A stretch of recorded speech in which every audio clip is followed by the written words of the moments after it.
Hola a todos. En esta presentación vamos a hablar del ego. Vamos a compartir la información que la luz nos ha ayudado a aclarar respecto a este tema. El objetivo es entender cómo podemos darle un manejo al ego en la medida que cada persona, según sus metas y objetivos, va por este holograma sin perder de foco la conexión luz para quienes ya la tienen. Y para aquellos que todavía están adquiriendo más información antes de realizar su sesión, también les sea de utilidad para ponerla en práctica. Comencemos con una pregunta. ¿Conoce usted a alguien que tiene todo lo que quiere? La vida perfecta, la pareja perfecta, dinero suficiente, con oportunidades en muchos aspectos. Y que esa misma persona luzca vacía, sin nada dentro de sí que pueda compartir, que no sea algo material. O tal vez ha conocido otro tipo de persona que aún sin nada material para compartir, luce completa. Estas dos perspectivas tan diferentes podrían deberse a un proceso de desarrollo del ser distinto en los aspectos físicos. Bien, empecemos por comprender qué es el ego. El término ego se utiliza para hacer referencia a la necesidad psíquica que permite a un individuo reconocerse a sí mismo, a su propia personalidad y a los demás. No es un término estático, es un término que abarca una combinación de pensamientos, creencias, sentimientos, emociones. Es una cadena de acontecimientos, sucesos y proyecciones que se viven a nivel de aspectos físicos en el holograma. Este ego tiene un impacto negativo en la vida cuando se convierte en una fuerza dominante, ya que puede hacernos sentir insuficientes, envidiosos, soberbios o con una admiración excesiva propia y nos hace compararnos constantemente con los demás. El ego es la identificación con el personaje, con el rol que desempeñamos en el holograma. Es la identificación con el yo soy, yo tengo, yo hago, yo he hecho, etcétera. La identificación con un personaje creado a partir de un sistema de creencias, de una educación y de una cultura. Vamos a hablar del crecimiento personal versus el desarrollo del ser. El ego salido de control puede convertirse en un gran obstáculo para nuestro crecimiento personal, para todo aquello que se busca o se pretende alcanzar, como por ejemplo el éxito, ya que cada aspecto físico tiene motivaciones, metas y propósitos en su vida. La voluntad para alcanzar ciertos objetivos nos ayuda a estar en constante movimiento y evolución. En la medida en la que se logran esas metas, es cuando no se le debe permitir al ego salirse de control, ya que pasa a jugar un papel en contra de nuestro propio proceso de desarrollo del ser. Gracias a la motivación, a la voluntad en nosotros como aspectos físicos de querer ser, de querer estar mejor, hay un proceso de evolución, hay cambios positivos que nos ayudan a surgir en muchos aspectos de la vida, siendo seres que buscando lo mejor para nosotros y estando en un proceso lo suficientemente interiorizado de amor propio, podremos luego proyectar ese mismo bienestar a los demás y ayudarles. Es un proceso de desarrollo del ser, de evolución de conciencia, teniendo siempre bajo la mira nuestro ego, nuestras propias reacciones con los logros alcanzados, para no caer en las emociones negativas que representan al ego. Entonces, ¿cuáles serían las estrategias para que el crecimiento personal no afecte nuestro proceso de evolución de conciencia y de desarrollo del ser? Debemos aprender a reconocer nuestras propias limitaciones sin juzgarnos a nosotros mismos y sin que esas limitaciones nos hagan juzgar a los demás. Debemos aprender a estar abiertos, a aprender y a crecer sin importar lo mucho que sepamos de un tema o la experiencia que ya tengamos al respecto. Debemos buscar mejorar nuestras relaciones con los demás aspectos físicos, en lugar de buscar la validación de los demás en ellas. Debemos aprender a alcanzar un equilibrio entre la ambición y la humildad. Estas estrategias nos van a ayudar a ir superando cada obstáculo que el ego nos pueda representar en el camino. Ahora vamos a ver cómo el crecimiento personal, el alcanzar nuestros objetivos, nuestras metas, puede afectar el desarrollo del ser, la evolución de la conciencia. Pasamos de la voluntad y la motivación de conseguir metas a un estado de egolatría. Una cosa es la voluntad, la motivación, la ambición que nos hace movernos y evolucionar, y otra cosa es la egolatría, que nos lleva a creernos superiores a los demás, sin importar de dónde venimos, dónde estamos, hacia dónde vamos, sin tener en consideración los aspectos físicos que hayan estado, que estén o puedan estar con nosotros. Muchas veces esa egolatría, ese ego salido de control de nuestro trabajo interno, nos lleva a un desorden psíquico, un desorden comportamental, nos cega completamente, pensando solo en nosotros, sin importar el daño que inconscientemente pues, nos estamos haciendo, y el daño que consciente o inconscientemente hacemos a otras personas en el proceso. En cuanto al desarrollo del ser, de la evolución de la conciencia, es importante hacer referencia al ego espiritual, para lo cual es necesario automonitorearse desde el sentir. Se ha enfatizado anteriormente en otros videos del canal que una vez se está en este proceso de despertar espiritual, se debe aprender a respetar el proceso de los demás, porque cada aspecto físico lleva su propio ritmo y el despertar incluso es una acumulación de experiencias de vidas pasadas. En este camino al despertar, los aspectos físicos se estarán encontrando constantemente con la egolatría, y si no se está haciendo un proceso interno lo suficientemente fortalecido en amor propio, desde la frecuencia y la vibración del amor, nos podemos descarrilar, terminar conectando con vibraciones opuestas que nos desvíen del camino. En este proceso han caído todas las religiones e incluso quienes se han desviado de este mismo proceso de la luz, por la egolatría de creerse dueños de la información, los únicos en proveer a los aspectos físicos el retorno a sus lugares de origen, cuando la luz desde siempre ha tenido diferentes planes, procesos, estrategias para conectar con los aspectos físicos de este y otros hologramas, ayudándonos a lograr ese mismo objetivo de regresar a los lugares de origen.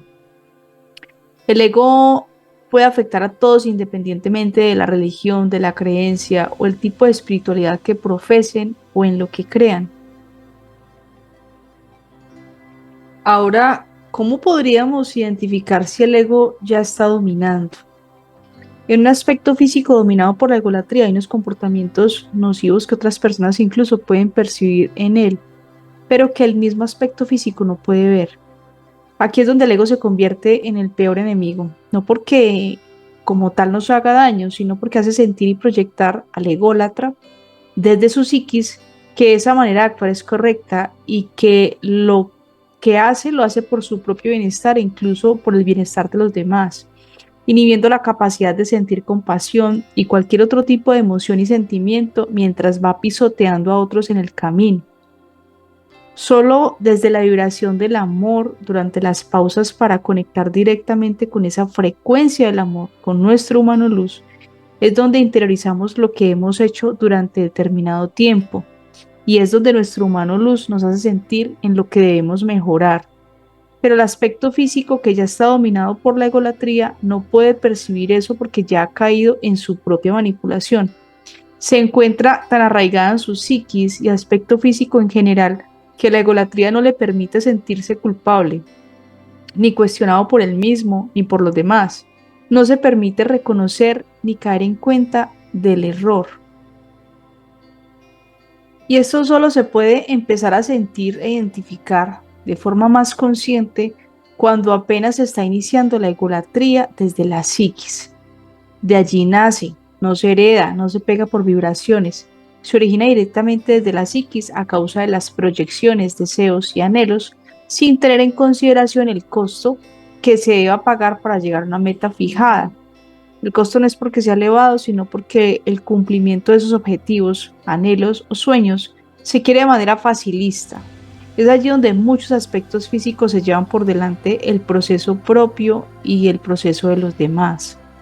El ego es inherente a todos como aspectos físicos en el holograma, independientemente del rol que se tenga a nivel laboral, social, profesional, personal. Una de las tantas formas en las que este puede empezar a surgir es cuando en los procesos de evolución en esos ámbitos vamos creciendo, vamos mejorando, como por ejemplo a nivel de estatus económico. Y el aspecto físico se puede ir perdiendo en la manipulación de los rasgos que bien lo representan, como por ejemplo la superioridad. Cabe aclarar que no es malo evolucionar, ni escalar un estatus social, ni económico, ni profesional, o alcanzar logros personales, pero mientras se avanza es cuando más dispuesto se debe estar a automonitorearse. Para los que tienen su mano luz, más dispuestos deben estar a sentir y en general estar dispuestos a aprender, a corregir, alcanzar un equilibrio entre querer avanzar, entre ese querer más y la humildad para no desenfocarnos de nuestro proceso mientras se mejora en diferentes aspectos de la vida. Un ejemplo de cómo una misma facción del ego puede jugar un papel tanto positivo como negativo podría ser el inconformismo. Un aspecto físico viviendo en una situación particular puede usar esa sensación de inconformidad para salir de esa situación donde se siente mal hacia algo mejor, buscando cambiarla, lo que se traduce en evolución, en cambio, en resiliencia. Pero también podría ocurrir que ese aspecto físico no busque cambiar su situación y en vez de eso se vuelva desagradecido con lo bueno, con lo malo, con la situación, con lo que tiene, con lo que no tiene, quedándose sumido en esa vibración con todo lo que eso implica para su proceso interno. Así que cada situación, cada emoción puede ser una oportunidad para mejorar, para evolucionar, o por el contrario, puede ser una piedra en el camino. Ya es la opción de cada aspecto físico. Ahora vamos a hablar del ego y las programaciones. El ego es representado por diferentes tipos de comportamiento. El sabelotodo, el acaparador, orgulloso, manipulador, defensivo, el miedoso e incluso el ego espiritual. Pero más que clasificar personalidades, parece ser la representación de emociones negativas o de baja vibración para sí mismo y hacia los demás.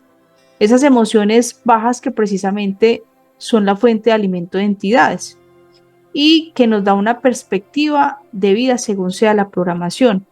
Pero, ¿qué es una programación? De eso hablamos mucho en las sesiones. Una programación es un patrón de comportamiento. Según las vibraciones y las emociones, los aspectos físicos proyectan una visión de cómo es su vida, así la perciben, y retroalimentan ese círculo vicioso emocional. Por ejemplo, un aspecto físico que tiene una percepción de vida como atemorizante, vive en una vibración de miedo constante y emoción de ansiedad por todo lo que ocurre a su alrededor. Pero en cambio un aspecto físico que elige vivir en vibraciones altas o positivas puede perdonar, puede comprender, se siente feliz, se siente completo, simplemente es. Y ese es el objetivo de la conexión luz, vivir tranquilo, vivir en amor, aprender a ser. Bien, ahora vamos a hablar de las programaciones y las entidades.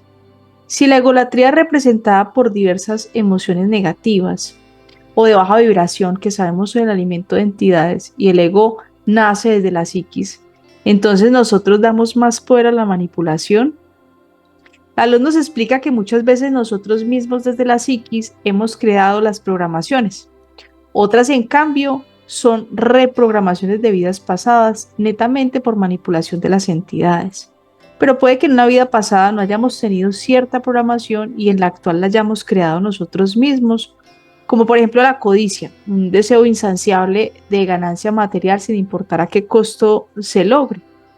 Y muchas veces la forma de obrar por parte de las entidades y jerarquías con sus dispositivos no son más que usando las programaciones que nosotros mismos hemos creado, que ya luego de estar implantados vamos a seguir reprogramando, encargándonos de reconfigurar los implantes y así les ahorramos trabajo a los entes. Tenemos tantas capacidades y habilidades tanto para el bien como para el mal, y las usamos en contra de nosotros de forma inconsciente, facilitando la manipulación, ayudándoles a reprogramar los dispositivos que estas entidades nos colocan. Es por eso que en sesiones vemos cómo los aspectos físicos activan, desactivan o cambian el funcionamiento de sus implantes bajo emociones extremas, y las jerarquías incluso nos han dicho que su actuar se basa en darnos aquello que tanto buscamos y pedimos. Simplemente se aprovechan de la oportunidad según sean los anhelos, deseos y peticiones. Por eso es tan importante estar presente, es tan importante estar siempre atentos a cómo nos estamos sintiendo, qué emociones tenemos, cuáles son nuestros pensamientos, porque de allí creamos o reactivamos programaciones. Y si ya sabemos que los procesos de evolución y búsqueda de bienestar personal, que son naturales, pueden desencadenar la egolatría, ¿cómo encontramos entonces ese equilibrio entre la motivación, la voluntad de querer estar o ser mejores y la humildad para un bien común? La mejor manera es dar a los demás mientras vamos avanzando, mientras vamos evolucionando en cualquier aspecto de nuestra vida. El dar es lo que más nos retribuye. Más que recibir, la clave está en el dar. En cambio, la egolatría no permite ni siquiera eso, no permite ponernos en los zapatos de los demás, no permite ver las necesidades del otro, no permite sentir esa compasión por aquel aspecto físico que lo necesita. Pero si aparte del dar, recordamos por todo lo que hemos tenido que pasar, de dónde venimos, las dificultades sorteadas, se tiene ese sentimiento de gratitud por todo lo que se ha logrado y por lo que ya viene en camino, se podrá encontrar ese equilibrio entre el avance y la humildad. Y así podemos recibir, agradecer y seguir dando, seguir compartiendo. Es un ciclo para aprender a poner en práctica y nos va a ayudar mucho en nuestro proceso de conexión y de sostenimiento de la conexión con el humano luz. Bien, y hasta aquí llegamos con esta presentación respecto a este tema del ego. Muchas gracias. Espero que les sea de utilidad esta información que la luz nos ayuda a esclarecer para fortalecer nuestros procesos internos de conexión con el humano luz para quienes ya las tienen.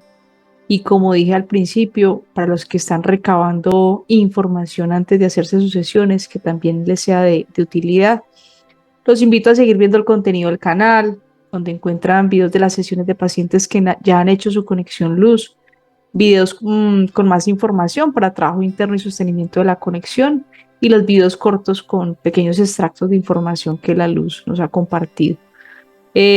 No olviden dar like, suscribirse y compartir con otros aspectos físicos que estén en proceso de su despertar.